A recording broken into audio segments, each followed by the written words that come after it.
Hello everybody, Stitches here, and welcome to Kirby Nightmare in Dreamland. Now this is actually the second attempt at this recording. I initially tried to do a recording and for whatever reason an app on my computer decided to start updating, which caused an error in OBS, which I'm not even going to try to risk recording while that was happening, so here we are.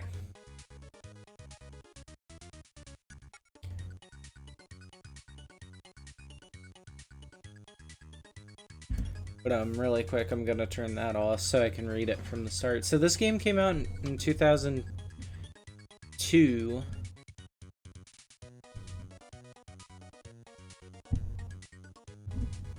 Peaceful world of Dreamland is in great danger.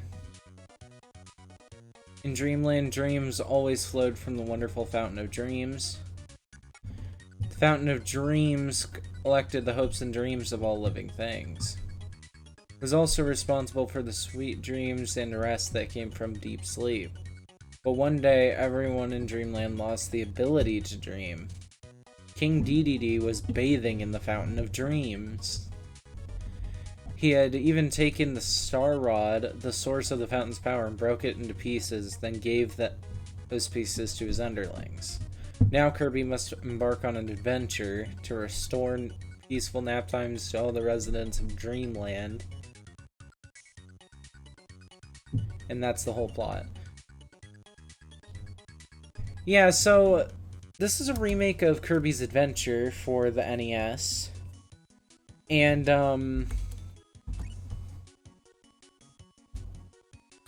I personally grew up with Kirby's Adventure, played it a lot when I was younger, and I really liked it. And I feel this game really establishes a lot of mainstays that would stay in the Kirby series. Mainly the copy ability, which would forever stay a part of the Kirby series for the most part.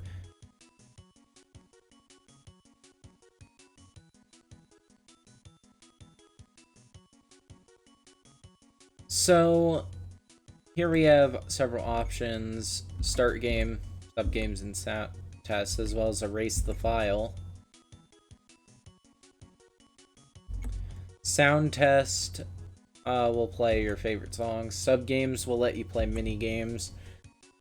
Erase will delete the file. I think those were all pretty self-explanatory. Start the game lets you play the game. You can pick between one player and multiplayer. So this game actually had multiplayer story mode, but I don't actually know how it works. Because I've never played it, because I've only ever played this game on an emulator. I've never actually played it on a physical cartridge with other physical cartridges. So, yeah, let's get started. This is level 1, Vegetable Valley. And you get a little cutscene with that showed off Kirby copying an ability and gaining the sword of that enemy. So first, let's start off with Kirby. So for one, Kirby can dash now. I'm not sure if that was in the original Kirby. I think it might have been, but it was less noticeable. You can still inhale things with B. You can still crouch with down. Still jump with A. You can fly by pressing up or by pressing A while in the air. And by pressing A while crouching, you can do a quick slide.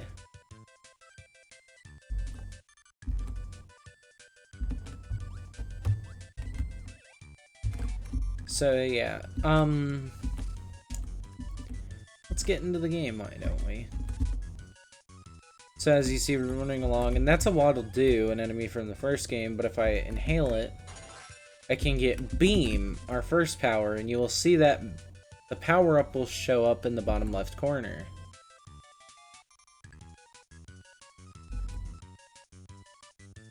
So, with that, you can actually press B, and hey, you're not inhaling anymore, you're doing an attack, which will damage enemies. Now, in this game, you only get one attack, however. In later Kirby games, it'll give Kirby a whole slew of abilities. Oh, I should have gotten that. So here we have a,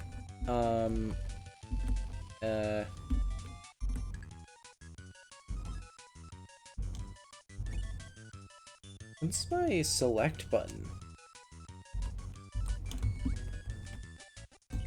Oh, it's backspace. So, yeah, we can get Spark, which will pretty much make us invincible while we're holding the button. And then we can also get Fire, which will let you breathe fire. So I'll just stick with Fire for now. Never mind. Yeah, when you get hit, you'll lose your power. But, if you look right next to my health bar, you'll see underneath that block that there's actually a really hard to get to doorway where we can get a hidden power-up, UFO. This is one of the rarest abilities in Kirby, as it's technically a lot of abilities in one. So you get Beam. That's an ability we'll see later called Laser.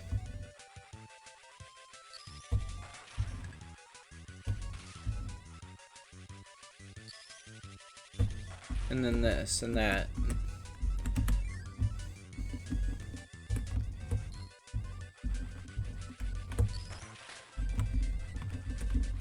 So it can indeed be used for a lot, and I'll go ahead and use it. Here we got a little Poppy brother.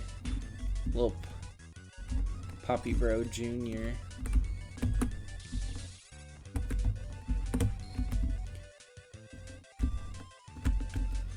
Now, UFO is kind of hard to keep, especially in some of the levels where you have a lot of bouncy enemies.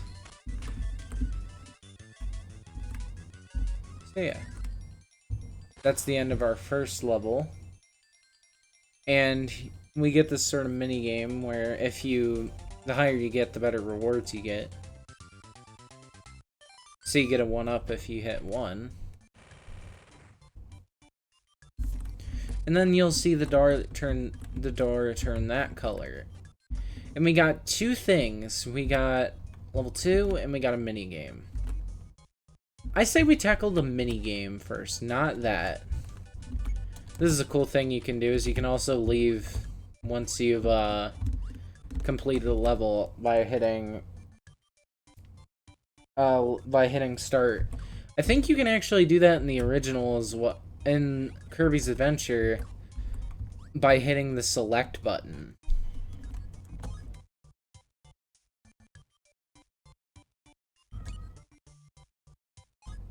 Oh, so if you hit start, it'll tell you about copy abilities. Swallow your enemies and duck to copy their moves. Experiment by swallowing different kinds of enemies. So if we go into here, we get Bomb Rally. I'm not very good at this.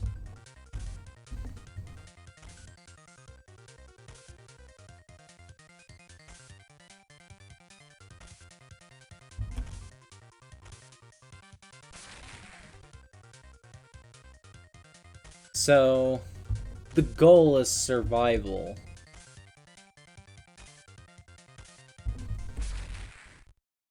And I'm not very good at it, but you basically use frying pans to hit the bombs back and forth between each other.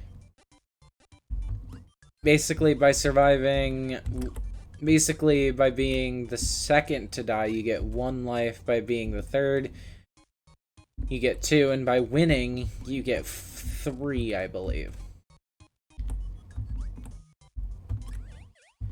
Now, this minigame, I think, was replaced by a different minigame in the original Kirby's Adventure. I believe this minigame was actually a crane game where you would pick up little Kirbys. By picking up a regular-sized Kirby, you would get 1 extra life, and by picking up a big Kirby, you would get 2. And you would get a certain number of plays, and then once you finish, the door closes off until you load up the game again. So anyways, let's go to level 2. So there's a Gordo. There's a Cappy.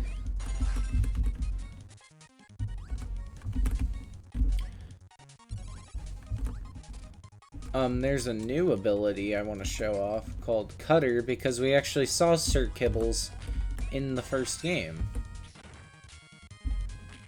Now, one thing that is actually different about this game in Kirby's Adventure is, in this game, so when you swallow an enemy,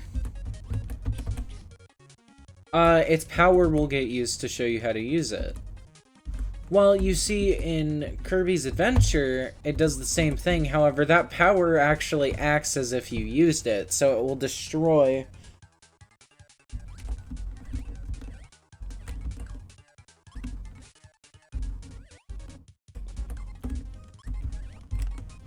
So it will actually damage...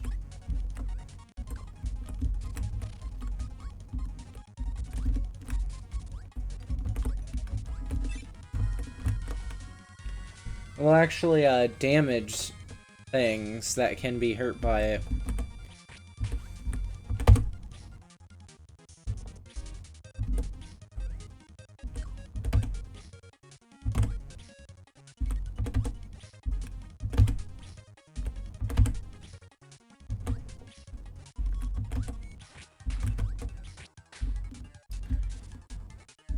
So yeah, here we got...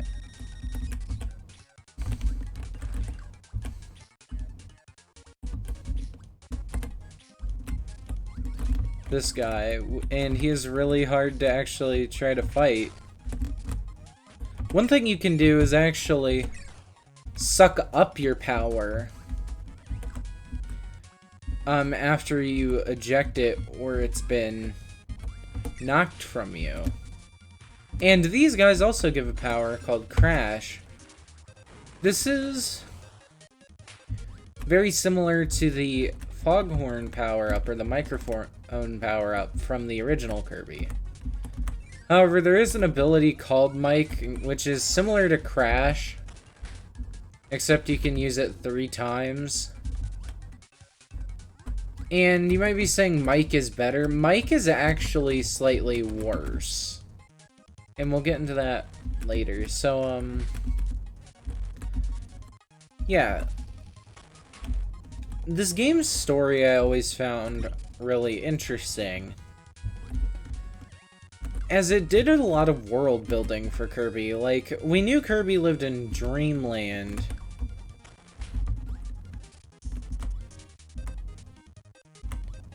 but we didn't know much about the Dream Fountain, and there was actually a point in time where we didn't know whether or not Kirby lived on Dreamland or Popstar. Wouldn't be until later we would learn Kirby lives on both, on Popstar in Dreamland.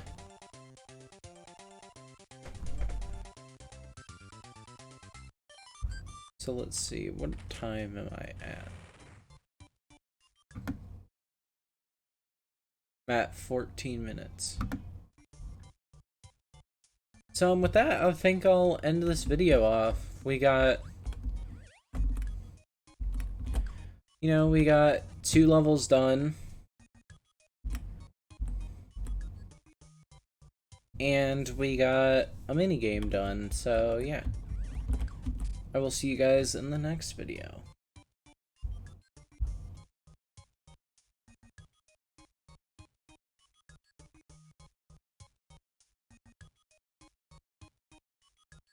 Oh, excuse me. I'm probably gonna keep that in. That was funny.